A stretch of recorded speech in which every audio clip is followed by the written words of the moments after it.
Yes, it's a beautiful, beautiful day to be alive, and I hope that we can be glad and rejoice in this day that we are alive, and then there's a lot more that the Lord has envisioned for us and prepared for us, a good ending, and that is what we are walking towards. And that is why you and I have refused to sink, to survive, and we have chosen to thrive. And in order to thrive, that is a whole different level and a whole different dynamics that we require to do things at a different level as well, as thrivers, as people that are flourishing, and as people that are going to make it, and people that live not without hope and faith, but with faith that all things work together for us who love the Lord. Okay, so, and I love it because we are a tribe of trailblazers, a tribe of people that are less understood by community, but people that are go-getters, people that want to make it in life, people that are hungry for success, and not just success, but significance. That is who we are, and that is how we roll. So glad that you're joining me today, and I hope that you can share this with people that you think will be helped by watching this, so that we can be stirred up in the direction of our dreams. We can be stirred up. I want to be that number one cheerleader that claps for you and tells you, keep going, sis, keep going, brother, you are going to make it and things are going to be all right. Okay, so don't forget to hook in with Trailblazers Journal. Make sure that you use it daily. Make sure that you use the daily prayers. Make sure that you use the daily journaling, and make sure that you read the content. Trailblazers, it's an amazing one. I start my day with it, and it's been amazing, an amazing journey with me, and having a closer walk with God, and having a closer walk with God towards my dreams and towards my success, towards my significance, the impact that I am creating out there, and the transformation that I'm creating and out there, and you can be part of that. Okay, so today what came on my heart was, or is, a statement that we have had so many times, but again I wanted to make sense of this statement, because I have found out that the more we stay in our own lens, because the statement is stay in your own lane, sister, brother, stay in your own lane. Okay, there's a time I was actually talking about, it was one of the coach experiences, and I was talking about strongholds, and I was talking about, occupying, and I was saying that one of the things that have failed us, or have derailed, have delayed us, have curtailed us, or have refused us from even occupying and taking up space and doing the things that we are supposed to do, is being nosy.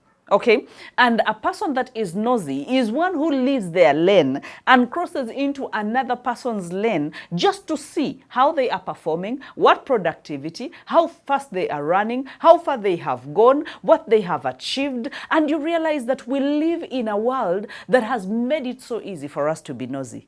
It has made, like, social media has made it easy that you don't need to move from your house to another person's house in order to be nosy. You don't need to read newspapers in order, you just don't need, all you need is, do you have a finger, and do you have, and these days, by the way, these phones, you can even move it without a finger. You just say scroll, and it keeps scrolling, go up and it goes up, go down and it goes down. You call someone's name and it logs in, it goes onto that person's wall. So that means with all the social media platforms, just imagine TikTok, Facebook, Snapchat, Twitter, Threads, Instagram, oh my goodness, the list is endless. So you can be able to actually stalk people, you can be able to be nosy, you can be able to compare yourself to other people. And let me tell you, so many of us have frozen and stood still, not to see the salvation of the Lord, but to see our own downfall. Like, we have stood still. Why? Because we are looking at other people running, we are looking at other people doing businesses, we are looking at other people getting married, we're looking at other people giving birth to children, we're looking at other people excelling in their businesses and in their work, we're looking at productivity of other people, and then some of us develop the jealous inside of us, some of us develop insecurities, some of us throw in a towel, some of us think we are failures and we can never achieve anything or amount to anything. So you see how it is so hard if you do not stay in your own lane. Let me tell you, I had to, the reason as to why I'm speaking about this, I had to learn the hard way to stay in my own lane. And this is what I did. I gave myself the assistance that I had to panel beat myself back every time I thought I was getting out of my lane. I had to panel beat myself back into my lane. Every time I was looking at another person's wall and I was, you know, just imagining what's happening there, level of productivity, their level of performance, their level, and it does nothing but bring insecurity, but feel bad and loathe yourself and downplay all the achievements and the things that you have been able to do.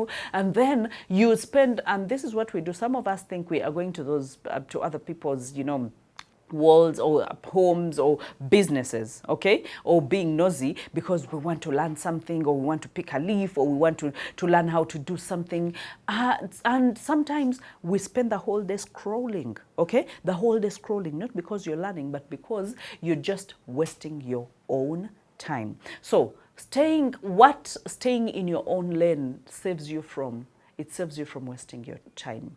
Because the time that you would have wasted to cross into another person's lane, to see what they are doing and to see what they are, you know, what they are not doing and how far they have gone, you will stay in your own lane. And what you will do is you will look at other people while basing in your own lane, and you will pick inspiration, and you will pick motivation, and you will pick the frameworks, and you will pick how they do things, but you will still stay in your own lane, run at your own speed, increase your speed if you must, slow down if you must, crawl if you must, leap if you must, as in do everything in your power to make sure that you're putting one foot in front of the other, even if you're dragging your whole body along, but you are on movement. That is what success means. I redefine success for myself. That success does not mean how many things I have in the world, but I might putting one foot in front of the other every single day to make sure that I am walking in alignment and in the direction of my dreams. That is success. If I can lift one foot and put it in front of another, that means there is intentionality. That means there is me being deliberate. That means I am willful. That means I am consistent. That means I show up. That means I want it and I am hungry, and so much hungry for what the future holds for me. Okay? So I just need us to break down, because so many times what our lane is us finding out what God has called us to do, or what we are here to do on earth, and minding that and staying on that lane. Your lane could be the place of work where you are, the kind of job that you're doing. It could be your purpose. You found your purpose, you found your niche, and so you are in your lane. It could be the kind of work that you do, that you opened up a boutique, that you have a business, that you have a catering services, that you have a hotel, that you have, your business could be your marriage, okay? Your lane could be your marriage. Your lane could be taking care of your children. Your lane, as in, there's so many lanes, so many, a zillions of lanes. That is where you should not say, I don't have a lane, so I am going to borrow someone's lane, or I'm just going to interject into someone's lane and be able to run. Because if you do not stay on your own lane, just imagine you're driving. And in our roads here in Uganda, Africa, our roads are quite limited. We don't have an intertwined, entangled kind of network of roads like it is in other developed countries. Otherwise, so many people actually get lost, even the citizens and the natives of those countries. Sometimes, because of that, so much crisscrossing of the roads, some of them don't know, where do I, you know, get off from, where do I continue, where do I, so you realize that if you don't stay in your lane and you try to drive off or veer off your lane and get into another person's lane, that is an automatic accident, because the other person is running at they are driving at their own speed, and they think you are facing the same direction, you are actually driving the same direction, and unless there is a sign that it's okay to overtake, someone maybe does not even expect that you're going to overtake, okay? And so you're here, I don't know whether you've driven on highways and you have seen how people risk their lives while crisscrossing. They are busy overtaking this one, and they are busy, as in they overtake where they have no business overtaking. They cross lanes when there is no reason whatsoever. Like someone is driving, they are not overtaking, no one is in front of them, no one is chasing them, and they just decide to crisscross. And so many people have gone through those accidents, even on bypass, where someone just gets off the lane and there is no one in front of them. They're not overtaking, but they just swing into another lane and the other person is coming so fast, bullet fast, and they did see them, and it's an accident. People are losing their lives. Why? Because people are not staying in their own lanes. Okay, so it doesn't matter what speed you're on. Whether you're the fastest or you're slowest, it's your lane. So you realize that there's a lot of peace, because one of the things that we get out of staying in our lane is peace of mind. That, you know what, I'm running my own race. I am not rushing. No one is chasing me. No one is here to audit me, whether I have to run fast or I have to run slow. The things of purpose, the things of business, the things of marriage, the things of child upbringing, the things of job, as in no one is there to measure, oh, I am here measuring, I have a job meter. No one has job meters like temperatures. No one has a marriage meter. No, but we do this, we take on, because this is about us. This is actually about me. It's not about us. It's not a collective. It's about you. Okay? Because when someone says, oh, this is about us, chances are they are not portraying the right message in us, because it's possible that one person wants it more than the other. It's possible that one person is willing to pay more sacrifice than the other. It's possible that someone is willing to run faster and you're willing to run slower. That's why I usually say that when it comes to your calling, when it comes to your purpose, it was not a conference call. It was a call that came directly to you. And that is where you are required to stay in your own lane. Okay? I know that it's a hard one, but let's find out where we must stay. Let's find our lanes, okay? And when you find your lane, jump onto the lane and stay on the lane. And everyone has a lane. So you cannot tell me that, oh, me, I don't have a lane, so I want to borrow another person's lane. That is why we are here. That is why I'm here teaching. That is why I'm here to share. That is why I'm here to encourage, to motivate. That is why I'm here to shake you up and tell you, you know what, there is a lane with your name on it. And that lane could be a purpose that you have not found, that you're a natural storyteller, that you're a poet, that you're a fashion designer, okay? But a fashion designer that is doing so many other things that you've not yet found out or even amplified who you really are. So you realize that we have so many, but stay and stick in your own lane. Everyone has a lane, okay? And just stop being nosy. No matter how fast or slow anyone else is, it's none of your business. It's none of your business. And there's a prayer, and I think I've shared this before, still here while I'm speaking. And I say that there's a prayer I have repeatedly made in my life. And I have told God that, you know what, I do not want to be a judge of people. I do not want, because naturally we are so nosy. We want to see what's happening in other people's lives, and then we are so quick to judge. And it's like a normal thing that everyone faces. And I said, God, in order for me to concentrate on my lane, in order for me to concentrate on where I'm going, like I already have a lot on my plate. I already have so many trailblazers to hold hands, so many people that are thirsty and hungry for this information, for transformation. Now, if I am going to dwell on other people who are also trying to transform their corners and try to tear them down or try to bring them down or try to judge them or try to pick on them, I am wasting my own time. That means I am pausing on what I am doing so that I can be able, because you can't do two at a go. You can't drive in two lanes at a go. You're going to just cross into one and be able to drive into that. So I told God, help me. I do not want to be the judge of your people. I want to be able to the good ending that you have promised. If it's transformation, I want to facilitate that transformation. I want to partner with you, God, based on my decisions. I want to partner with you so that I can accelerate the growth of your people. I can accelerate the growth of transformers, of gladiators, of trailblazers, of leaders, of people that have given themselves to make sure that they cause cause transformation in other people's lives. So I do not want to sit on a high seat and be able to look at what is so and so doing. Oh, they're doing it wrongly. No, chances are in their own lane, that's the speed that they can run, that's the rate that they can do things, and in their own understanding, that is how far they have understood their assignment, and that's the best they can do with the resources they have and what they know. Who am I to judge them? Because I have also ever been in a place where I didn't know much and I tried to learn, and I gave of myself and looked for mentors and built myself and researched and read and showed up and took in the experiences that life threw at me. So I'm not going to judge another human being. If they are growing at a slow rate, it's very possible. If I'm going to add something to them, let it be growth. If I'm not adding anything to them, let my words be few, or else let me even shut up, because I have no business speaking if I'm not going to inspire or motivate or even transform someone's life.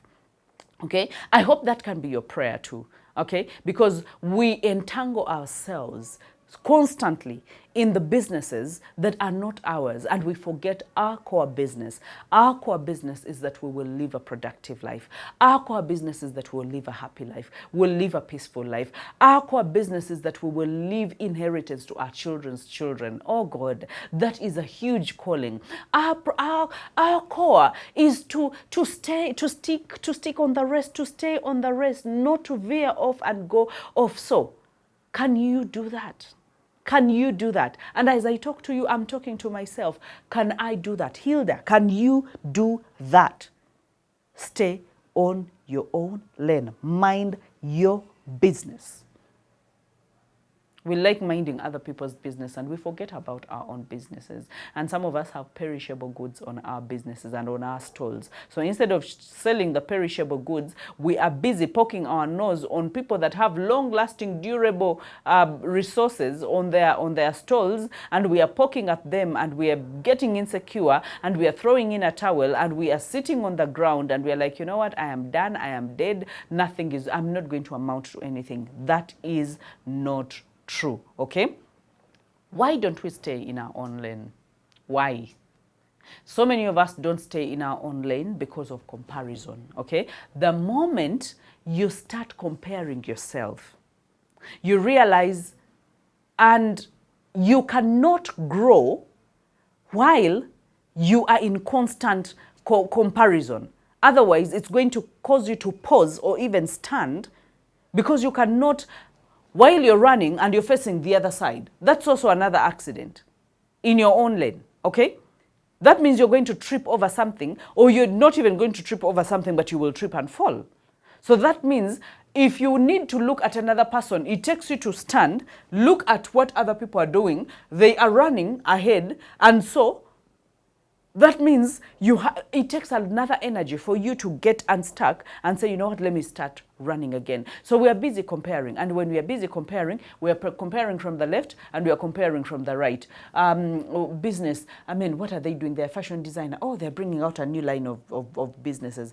But that dress is really not that good. But you're not minding your own. You're not researching, you are comparing, because researching is different, learning from others is different, and comparing is different. So because when you compare, you look at everything else, and I don't know what happens, just like we usually say that the grass is always greener the other side. So whenever you compare yourself, there is a way we get lenses that amplify everything good about our competitors, or the people that are doing the same business, or the people that are in their own marriage, the people that are running their own ministries, the people that are running their own businesses. And so the lenses magnify all the good things and they shrink all the bad things. So when you look, people have good bodies, people have good businesses, people have good marriages, and then you look this side, people are bringing up well-to-do children, they are in well-to-do families, they're building good houses, and then you look at yourself and you look at yourself as the grasshopper. You remember when they sent out spies to the promised land and how they came back with the news and say that, you know what, the other guys, they are tall, 6 feet tall, and they have 6 fingers, and they have 6 feet, and we look like grasshoppers in in front of them will look like grasshoppers. Why? Because they felt they didn't belong, because they felt that the promised land was far-fetched, that the land that was flowing with milk and honey was far-fetched. So everything they saw was with magnifying glasses. And I don't know why the devil plays that trick, that he will magnify everything else that is not in your life to make it look glittery and so nice, and then he will shrink everything that you have achieved, everything, every milestone, and you will feel like you have never done anything. You have never done anything.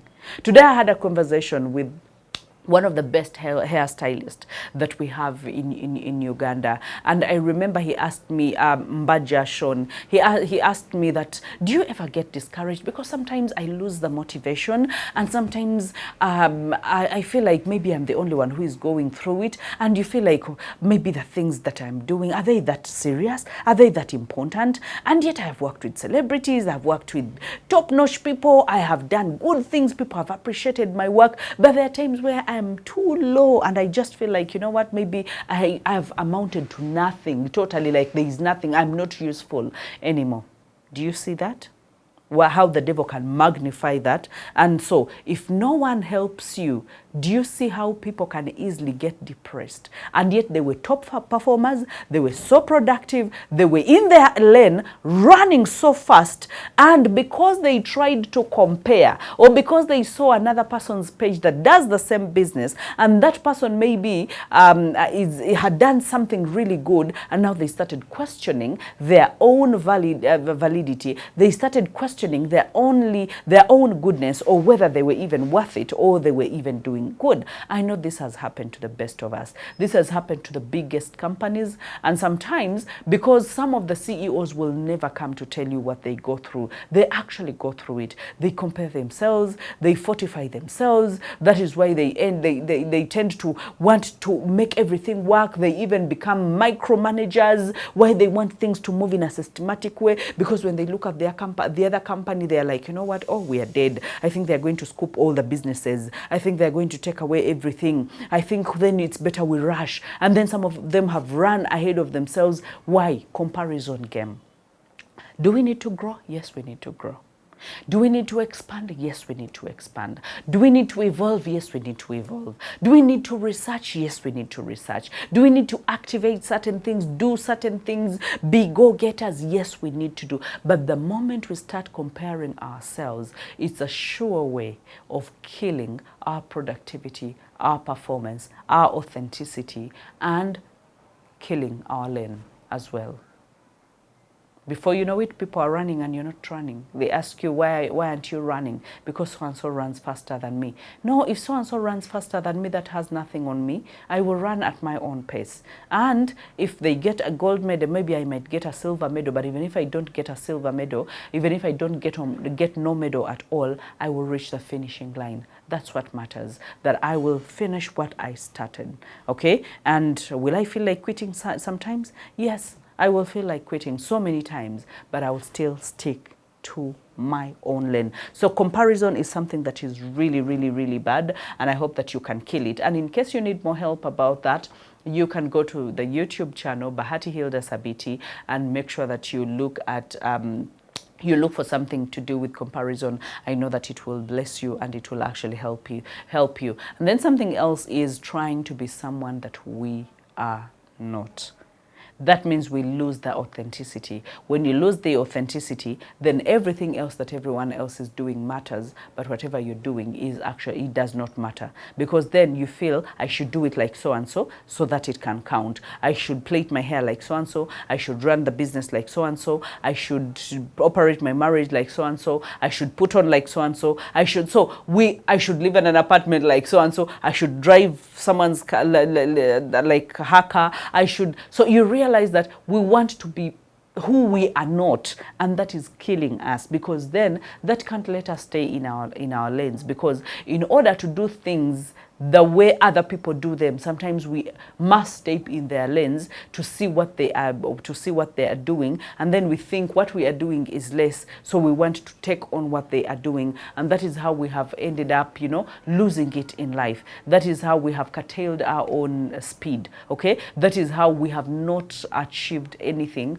or even achieved less than what we could have achieved. Why? Because we have just decided to be who we are not, to do things that we are not supposed to do, and that's causing a lot of problems. I hope that you can be able, as we listen to this, as we take this in, I'm speaking to myself as well. I'm dissecting, because we grow continuously. I never stop growing, and sometimes I even say things and I'm like, you know what, that is motivating me, that is helping me, that is shaping me. So we are learning together, sticking in our own lane, running our race. Okay, that's something that is going to redeem a lot of time. That is something that is going to give us a lot of peace, and that is something that is going to cause a lot of productivity.